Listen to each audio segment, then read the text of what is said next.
আসসালামু আলাইকুম ওয়া রাহমাতুল্লাহি ওয়া বারাকাতুহু। বিসমিল্লাহ ওয়ালহামদুলিল্লাহ ওয়াসসালাতু ওয়াসসালামু আলা রাসূলিল্লাহ, আম্মা বাদ। দূরে কিংবা কাছে বিশ্বজুড়ে যে যেখান থেকে দেখছেন আপনাদের প্রিয় চ্যানেল দেশ টিভির পর্দায় বিআরবি নিবেদিত রহমতের রজনী, সহযোগী স্পন্সর ইসলামী ব্যাংক বাংলাদেশ পিএলসি ও ঢাকা দারুস সুন্নাত মডেল মাদ্রাসা, এই অনুষ্ঠান থেকে আপনাদেরকে জানাই আন্তরিক মোবারকবাদ। সুপ্রিয় দর্শক শ্রোতা, আমরা আজকে অত্যন্ত গুরুত্বপূর্ণ এবং জীবন ঘনিষ্ঠ একটি বিষয় নিয়ে আলোচনা করব, মাদক মুক্ত সমাজ গঠনে রোজার ভূমিকা। এ বিষয়ে আলোচনার জন্য রয়েছে আমরা তিনজন। আমি মোহাম্মদ বায়েজিদ হোসাইন সালেহ, আমার ডানে রয়েছেন গুলশান শাহজাদপুর কেন্দ্রীয় জামে মসজিদের সম্মানিত খতিব মুফতি মাওলানা আল আমিন হোসাইন। আসসালামু আলাইকুম ওয়া রাহমাতুল্লাহি ওয়া বারাকাতুহু। আমার বামে রয়েছেন জামিয়া আশরাফিয়া নোয়াখালীর সম্মানিত মুহাদ্দিস মুফতি মোহাম্মদ লুৎফর রহমান। আসসালামু আলাইকুম ওয়া রাহমাতুল্লাহি ওয়া বারাকাতুহু। আপনারা কেমন আছেন? আলহামদুলিল্লাহ, ভালো আছি। আপনাদেরকে মোবারকবাদ জানাচ্ছি। ধন্যবাদ। মুফতি আল আমিন হোসাইন, আমরা যেই বিষয়ে আলোচনা করব মাদক মুক্ত সমাজ গঠনে রোজার ভূমিকা, তো আপনি যদি খুব সংক্ষেপে আমাদেরকে বলতেন মাদক দ্রব্য বলতে আমরা কি বুঝি? মাদক, এটার ইংরেজি প্রতিশব্দ হচ্ছে ড্রাগ, আরবিতে এটাকে বলা হয় আল খামরু ওয়াল মুস্কিরু। মাদক হচ্ছে এমন দ্রব্য যা খেলে মানুষের মধ্যে নেশার সৃষ্টি হয়, মস্তিষ্ক বিকৃত হয় এবং শারীরিক সাময়িক কিছু উদ্দীপনা তৈরি হয়। সুতরাং মাদক দ্রব্য হচ্ছে এমন দ্রব্য যা খেলে সাময়িক উত্তেজনা বা সাময়িক উদ্দীপনা তৈরি হলেও পরক্ষণেই যা নিঃশেষ হয়ে যায়। কি কি বস্তুকে আমরা মাদক দ্রব্য বলতে পারি?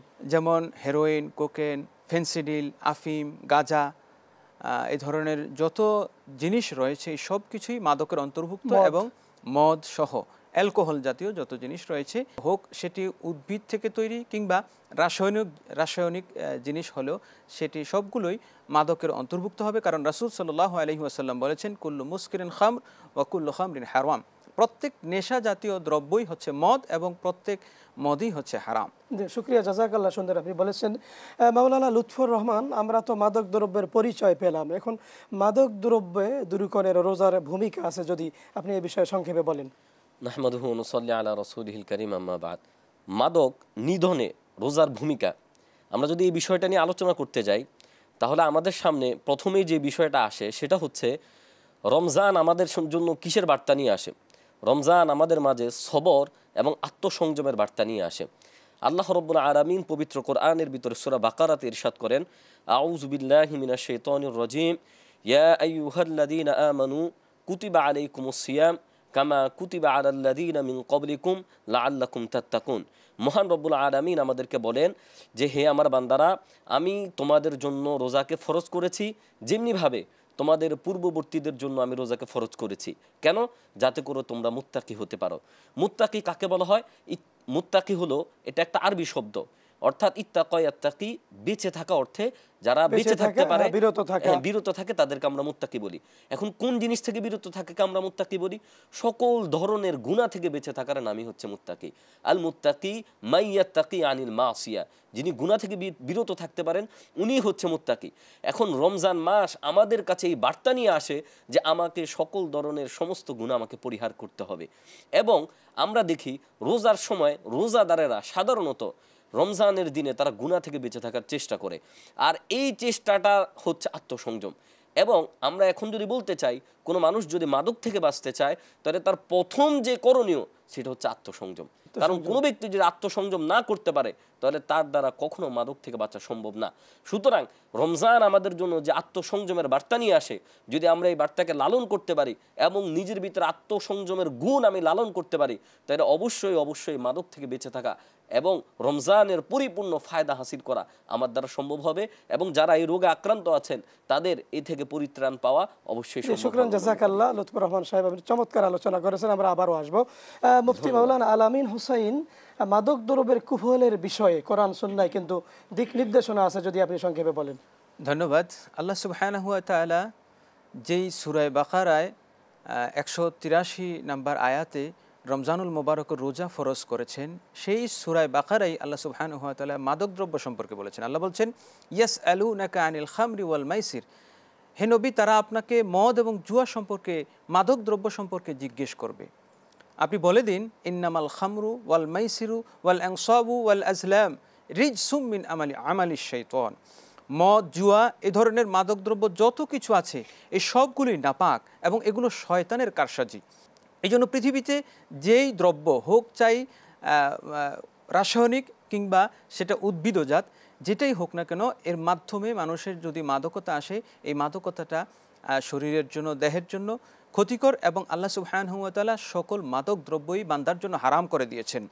এবং আল্লাহ সুবহানাহু ওয়া তাআলা সূরা মায়েদায় 90 নম্বর আয়াতে বলেছেন যে শয়তান তোমাদের জন্য, তোমাদের মধ্যে শয়তান চায় বিশৃঙ্খলা তৈরি করতে। ইন্নামা ইউরিদু শাইতানু আন ইউকিয়া বাইনাকুমুল আদাওয়াতা ওয়াল বাগদা, এবং একে অন্যের মাঝে শত্রুতা সৃষ্টি করতে চায় এবং এটার মূল মাধ্যমই হচ্ছে মাদকদ্রব্য। আমরা যদি সমাজের দিকে তাকাই, আমাদের সমাজে যত বিশৃঙ্খলা, হানাহানি, মারামারি, কাটাকাটি ঘটে, এর অধিকাংশই হয় মাদক সেবন নিয়ে অথবা মাদক ব্যবসা নিয়ে।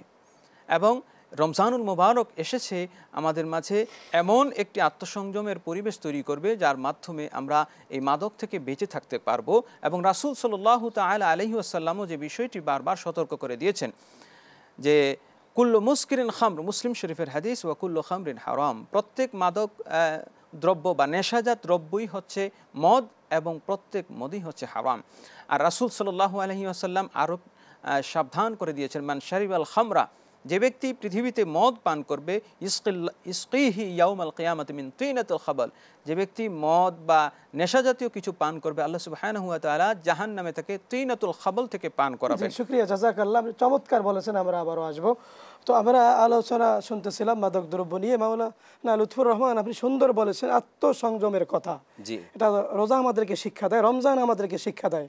এখন আত্মসংযম ছাড়া এই মাদকদ্রব্য থেকে বেঁচে থাকার আমরা আর কি গুণ অর্জন করতে পারি?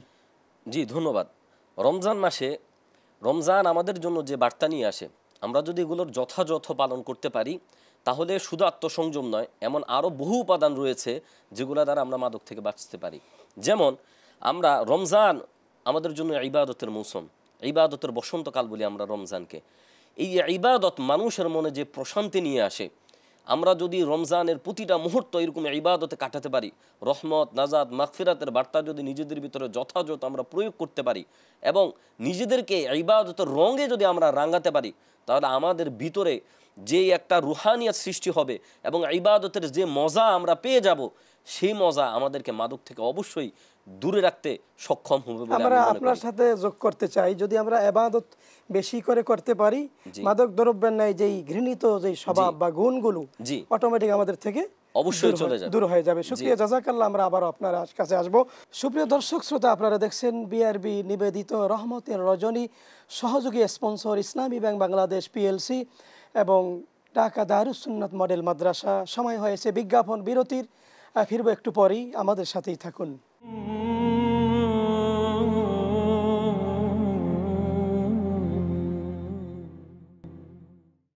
সুপ্রিয় দর্শক শ্রোতা, আপনারা দেখছেন বিআরবি নিবেদিত রহমতের রজনী, সহযোগী স্পন্সর ইসলামী ব্যাংক বাংলাদেশ পিএলসি ও ঢাকা দারুস সুন্নাত মডেল মাদ্রাসা। বিজ্ঞাপন বিরতির পরে আমরা মূল আলোচনায় মাওলানা আল আমিন হোসাইন, আপনার কাছে জানতে চাই মাদক উৎপাদন, বিতরণে ইসলামের বিধান ও রমজানের ভূমিকা কি, যদি আপনি সংক্ষেপে বলেন। ধন্যবাদ। মাদক উৎপাদন, বিপণন, বিতরণ কিংবা বিক্রয়, এ সব কিছুই ইসলামী শরীয়তে নিষিদ্ধ এবং হারাম। আল্লাহ সুবহানাহু ওয়া তাআলা যেই জিনিসটা হারাম করেছেন বান্দার জন্য, এই জিনিসের মধ্যে কখনোই কোনো কল্যাণ থাকতে পারে না। যে জিনিসটা সত্যগতভাবে হারাম, তার উৎপাদন, বিপণন সব কিছুই হারাম। রাসূল সাল্লাল্লাহু তাআলা আলাইহি ওয়াসাল্লাম ইরশাদ করেন, লাআনাল্লাহু তাআলা আযজা ওয়া জাল্লা শারিবুল খামরি ওয়া সাকিহি ওয়া মুআসিরিহি ইলা আখিরিল হাদিস। নবীজি সাল্লাল্লাহু আলাইহি ওয়াসাল্লাম বলেন, আল্লাহর অভিশাপ ওই ব্যক্তির জন্য যে মদ পান করে, মদ বিক্রয় করে, মাদকদ্রব্য উৎপাদন করবে কিংবা তা বহন করে নিয়ে যাবে, অথবা সে আরেকজনকে পাত্রে ঢেলে দিবে। মাদক সংশ্লিষ্ট কোনো কাজের সাথে যে ব্যক্তি কোনোভাবেই জড়িত থাকবে, সেই এটার সাথে সম্পৃক্ত থাকবে। আপনার সাথে একটু আমি যোগ করতে চাই। এখানে আল্লাহ বলেছেন আহাল্লাল্লাহুল বাইআ ওয়া হাররামার রিবা, আল্লাহ ব্যবসাকে হালাল করেছেন, সুদকে হারাম করেছেন। এই যে সুদদাতা, সুদ গ্রহীতা, সুদ যে লেখে, সুদ যে সাক্ষ্য দেয়, সবাই কিন্তু তার উপর আল্লাহ লানত। এবং আপনি জানেন আল্লাহ রাসূল হাদিস শরীফে বলেছেন, লানাতুল্লাহি আলার রাশি ওয়াল মুরতাশি, বেশি। ঘুষ দাতা, সুদ দাতা, এদের উপর আল্লাহর সবাই সমানভাবে অপরাধী। এজন্য মাদক দ্রব্য এটাকে কেউ যদি মনে করে যে আমি এটা ব্যবসা করব, তাহলে এই ব্যবসার মধ্যে কখনোই আল্লাহ বরকত দিবেন না। নবীজি সাল্লাল্লাহু আলাইহি ওয়াসাল্লাম বলেন যে আল্লাহ সুবহানাহু ওয়া তাআলা আমার উম্মতের জন্য মাদক দ্রব্যের মধ্যে কোনো কল্যাণ রাখেননি। আপনার কাছে আবার আসবো যেই প্রশ্ন নিয়ে, সেটা হলো মাদক দ্রব্যের কুফল শারীরিকভাবে শরীরকে শেষ করে দেয়, অনেক রোগের সৃষ্টি করে। আমরা আপনার কাছে ইনশাআল্লাহ পরবর্তীতে শুনবো। ধন্যবাদ আপনাকে। মাওলানা লুৎফর রহমান, আমরা মাদক দ্রব্য নিয়ন্ত্রণে বা মাদক মুক্ত সমাজ গঠনে রমজানে আমরা কি কি কর্মসূচি গ্রহণ করতে পারি যদি আপনি বলেন। আল্লাহ রাসূল সাল্লাল্লাহু আলাইহি ওয়াসাল্লাম বলেছেন যে হযরত জিবরাইল আলাইহি ওয়াসাল্লাম তাকে বলেছেন, যদি কোনো ব্যক্তি রমজান পেয়ে তার গুনাহ যদি মাফ করাতে না পারে তাহলে সে ধ্বংস হোক, এবং আল্লাহ রাসূল সেখানে আমিন বলেছিলেন। তাহলে রমজান আসে আমাদেরকে পুত পবিত্র করার জন্য। সুতরাং রমজানের যে কর্মসূচিগুলা, এগুলা যদি আমরা যথাযথ বাস্তবায়ন করতে পারি তাহলে আমাদের কল্যাণ রয়েছে। এখন মাদক নির্মূলে আমরা কি কি কর্মসূচি নিতে পারি, তার মধ্যে অন্যতম একটা কর্মসূচি হচ্ছে ইফতার মাহফিল। আমরা দেখি রমজানে বিভিন্ন জায়গাতে ইফতার মাহফিলগুলো হয়। এই ইফতার মাহফিলে তরুণরা, বিশেষ করে যুবকরা, যাদের থেকে আমরা মাদকের আশঙ্কা করে থাকি বেশি, যুবকরা খুবই উৎফুল্লতার সাথে এই সমস্ত ইফতার মাহফিলে অংশগ্রহণ করে এবং তারা নিজেরাই এই সমস্ত আয়োজন করতে স্বাচ্ছন্দ্য বোধ করে। তো যেহেতু এই আয়োজকগুলোর সাথে যুবকরা সংশ্লিষ্ট এবং তারা এই আয়োজনে থাকেন, সুতরাং এটা একটা মোক্ষম সুযোগ যে এই আয়োজনের মাধ্যমে তাদের কাছে মাদকের বিভিন্ন অসারতা তুলে ধরে মাদক থেকে তাদেরকে বিরত থাকার আহ্বান জানানো এবং ইসলামের যে নির্দেশনা মাদকের ব্যাপারে এটা তাদের কাছে সুস্পষ্টভাবে পৌঁছে দেওয়া। এবং এই ছাড়া যে সমস্ত রিহ্যাব সেন্টারগুলো আছে যেখানে মাদক নিরাময় করা হয়, ওই সমস্ত যে সমস্ত প্রতিষ্ঠানগুলো আছে, আমরা আমাদের রমজানের যে দানের সময়টা, রমজানে সাধারণত আমরা বেশি দান করি, ওই দানগুলো আমরা রিহ্যাব সেন্টারে করে ওই রিহ্যাব সেন্টারগুলোকে যদি আমরা আধুনিকায়ন করতে পারি এবং আরও বেশি সচল করতে পারি এবং যারা ওখানে অসুস্থ রোগীরা থাকেন তাদের জন্য যদি আমরা প্রপার ট্রিটমেন্টের ব্যবস্থা করতে পারি, তাহলে আমার মনে হয় যারা মাদকে অলরেডি যারা লিপ্ত হয়ে গেছেন, এটা থেকে বের হওয়ার জন্য চেষ্টা করছেন, তাদের জন্য এটা অনেক বেশি উপকারী হবে বলে। লুৎফর রহমান, সুন্দর আপনি বলেছেন। আমি আপনার সাথে একটা যোগ করতে চাই, সেটা হলো রমজানে কিন্তু মুসল্লির সংখ্যা বাড়ে মসজিদে, বিশেষ করে যুবক যার টুপি নাই সে কিন্তু একটা টুপি কিনে, টুপি অনেক বিক্রি হয়। এই ক্ষেত্রে যদি মসজিদে কোরআন শিক্ষার আসর যদি চালু করা যায় তাহলে মনে হয় মাদক নিয়ন্ত্রণে এটা বিশাল ভূমিকা রাখতে পারবে। শুকরিয়া, জাযাকাল্লাহ, চমৎকার বলেছেন। আমরা আবারও আপনার কাছে আসবো। মাওলানা আলামিন হোসাইন, আপনার কাছে আমরা একটু আগে এটা প্রশ্ন করেছিলাম, মাদক দ্রব্যের শারীরিক অনেক ক্ষতি আছে, যদি আপনি একটু বলতেন। ধন্যবাদ। মাদক দ্রব্য এটি এমন একটি জিনিস যা যেখানেই যাবে সেখানেই দুর্গন্ধ ছড়াবে। আল্লাহ পাক এটাকে নাজাসুন বলেছেন এবং নবীজি সাল্লাল্লাহু আলাইহি ওয়াসাল্লাম ইরশাদ করেন, মা জাআলাল্লাহু শিফা উম্মতি ফিল খামরি। আল্লাহ পাক মাদক দ্রব্যের মধ্যে আমার উম্মতের জন্য কোনো কল্যাণ রাখেননি। এই মাদক দ্রব্য এই জিনিসটাই এমন একটি অকল্যাণকর, এমন একটি নাপাকি জিনিস, যদি কারো দেহে প্রবেশ করে, রাসূল সাল্লাল্লাহু আলাইহি ওয়াসাল্লাম বলেছেন, মান শারিবাল খামরা লা ইউকবালু লাহু সালাতুহু 40 ইয়াওমান। যে ব্যক্তি মদ পান করবে, মদ বা মাদক দ্রব্য কিছু পান করবে, 40 দিন পর্যন্ত তার কোনো নামাজ রোজা ইবাদত কবুল হবে না।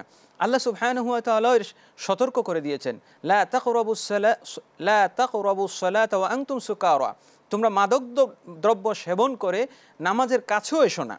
রাসূল সাল্লাল্লাহু আলাইহি ওয়াসাল্লাম বলেছেন, যে ব্যক্তি রসুন খাবে সে যেন আমার মসজিদের কাছে ধারে না আসে। রসুন খেয়ে যদি মসজিদে না আসা যায়, তাহলে মাদক দ্রব্য খেয়ে কিভাবে, মাদক দ্রব্য সেবন করে কিভাবে নামাজ পড়া যাবে, কিভাবে রোজা রাখা যাবে? সুতরাং অবশ্যই এই জিনিসটি পরিহার করতে হবে। পৃথিবীতে প্রায় 1600 ধরনের মাদক দ্রব্য আছে। আমরা সমাজে দেখি যে আমাদের যুব সমাজ আজ ধ্বংসের দ্বার প্রান্তে পৌঁছে গেছে। 1 কোটি যুবক আজকে মাদকাসক্ত। তাদের শারীরিক, মানসিক, দৈহিক সব কিছু ক্ষতির সম্মুখীন। তাদের মধ্যে যদিও মাদক সেবনের ফলে সাময়িক উদ্দীপনা, উত্তেজনা আসে, কিন্তু পরক্ষণেই তার শরীরটা ধ্বংস হয়ে যায়, তার মানসিক চিন্তা চেতনা, মস্তিষ্ক একেবারে ধ্বংস হয়ে যায়। আপনি যদি সর্বশেষে বলতেন, যারা মাদক দ্রব্য সেবন করে, যে সমস্ত সন্তান, মা বাবা কিন্তু দিশেহারা, তাদেরকে নিয়ে চিন্তিত, এই মা বাবা অভিভাবকদের উদ্দেশ্যে আপনি কি বলবেন? আমরা অবশ্যই বলবো যে মাদক দ্রব্য আসলে একদিনই ধরে না, এটা অভ্যাস থেকে শুরু হয়। শৈশব থেকে, কৈশোর থেকে ধীরে ধীরে আমাদের যুব সমাজ মাদক দ্রব্যের দিকে, মাদক দ্রব্যের নেশায় উন্মাদ হয়ে যায়। এজন্য শৈশব থেকেই তাদের সাথে কাউন্সেলিং করতে হবে এবং শরীয়তের যে দৃষ্টিকোণ, মাদক হারাম, মদ হারাম, গাঁজা, ফেন্সিডিল, ইয়াবা এটা যে হারাম, এটা যে নাপাক, এটা তার হৃদয়ের মধ্যে ধারণ করতে হবে। আল্লাহ এটাকে হারাম করেছেন, তোমরা মদের, মাদক দ্রব্যের কাছেও যেও না। ফিহিমা ইসমুন কাবীর, এটা বড় পাপ। সুতরাং আমরা এর থেকে যদি দূরে থাকি, অবশ্যই আমাদের যুব সমাজকে দূরে রাখতে হবে। এবং মাদক যে কত ধ্বংসকারী একটি পদার্থ, এটা অ্যাটম বোমার চাইতেও ক্ষতিকর, কারণ শয়তানের প্রথম অস্ত্রই হলো এই মাদক। মাদক দিয়ে শয়তান সমাজে বিশৃঙ্খলা এবং সমাজে অনাচার শুরু করেছিল। শুকরিয়া, জাযাকাল্লাহ, সুন্দর বলেছেন মাওলানা লুৎফুর রহমান। খুব সংক্ষেপে যদি আপনি বলেন যারা মাদক সেবন করে, এই সমস্ত যারা আছে, এদের উদ্দেশ্যে আপনি একেবারে সংক্ষেপে যদি বলেন। জি অবশ্যই, যারা মাদক সেবন করে এবং মাদক সেবন করে যারা সাময়িক মজা পায় এবং তৃপ্তি পায়, তাদের বিষয়ে আমি এতটুকু অল্প করে কিছু কথা বলতে চাই। সেটা হচ্ছে, আমরা যখন শৈশব থেকে কৈশোরে পাড়া রাখি বা ধীরে ধীরে একটু বড় হতে শুরু করি, আমাদের ক্লাসের সাথে সাথে যখন আমাদের বয়সটা বাড়তে থাকে, আমাদের বন্ধু বাড়তে থাকে, তখনই দেখা যায় যে বিভিন্ন বন্ধুর সাথে পরিচয়, ভালো বন্ধু, খারাপ বন্ধু, এই সমস্ত ছেলেদের সাথে, বন্ধুদের সাথে মিশে আমরা বিভিন্ন নেশায় তখন যুক্ত হয়ে যাই। আমার বন্ধু যদি ভালো হয়, তখন দেখা যায় যে নামাজের নেশায় আমি মগ্ন হয়ে যাই, নামাজ পড়তে আমার ভালো লাগে। আবার যদি আমার সঙ্গ খারাপ হয়, তখন দেখা যায় যে খারাপ জিনিসে লিপ্ত থাকা, খারাপ জিনিস সেবন করা, ওই জিনিসগুলোতে আমার কাছে মজা লাগে। তাই এই জন্য আমি বিশেষ করে যারা উঠতি বয়সী ছেলেরা আছে বা শিক্ষার্থীরা আছে, আমি তাদেরকে এই কথা বলতে চাই যে তোমরা বন্ধু নির্বাচনে সচেতন হবে। এবং অভিভাবকদেরকে আমরা বলতে চাই, বিশেষ করে যারা ঘরের মায়েরা আছেন, আমাদের মায়েরা কিন্তু লক্ষ্য করতে পারেন যে সন্তানের ভিতরে কি পরিবর্তন দেখা দিচ্ছে। সামান্য পরিবর্তন কিন্তু মায়েরা এটা উপলব্ধি করতে পারেন। সুতরাং যদি আজকে আমাদের এই প্রোগ্রাম কোনো মা শুনে থাকেন, অবশ্যই আপনার সন্তানের ভিতরে সামান্য পরিবর্তন দেখার সাথে সাথেই আপনি অ্যাকশন নিতে কিন্তু বিলম্ব করবেন না। এবং অবশ্যই আপনার ছেলেকে এই ব্যাপারে আপনাকে জিজ্ঞেস করতে হবে যে তার ভিতরে পরিবর্তনগুলো সম্পর্কে আপনাকে জানতে চাইতে হবে। যখন এই পরিবর্তন আপনি দেখবেন, অবশ্যই আপনি তাকে জিজ্ঞেস করবেন এবং আপনার সন্তানকে এই মরণ ব্যাধি মাদক থেকে আপনি রক্ষা করার চেষ্টা করবেন। শুকরিয়া, জাযাকাল্লাহ মাওলানা লুৎফুর রহমান, মাওলানা আলামিন হোসাইন, চমৎকার আলোচনা করেছেন, আপনাদেরকে ধন্যবাদ। সুপ্রিয় দর্শক শ্রোতা, আমরা অনুষ্ঠানের একেবারে শেষ পর্যায়ে চলে এসেছি। আমরা আল্লাহর কাছে দোয়া করব, আমাদের সন্তানের দিকে খেয়াল রাখব, আমাদের সন্তানরা যেন যোগ্য হয়, নেককার হয়, চরিত্রবান হয়, পিতামাতার চক্ষু শীতলকারী, মান মর্যাদা বৃদ্ধিকারী আমাদের সন্তান যেন হয়, তাদের সব কিছু আমরা খেয়াল রাখবো। আল্লাহ রাব্বুল আলামিন মাদক দ্রব্যের ন্যায় কুফল থেকে পরিবার, সমাজ, দেশকে আল্লাহ হেফাজত করুন। উন্নত সমাজ, দেশ, জাতি গঠনে আমাদেরকে অবদান রাখার তৌফিক দান করুন।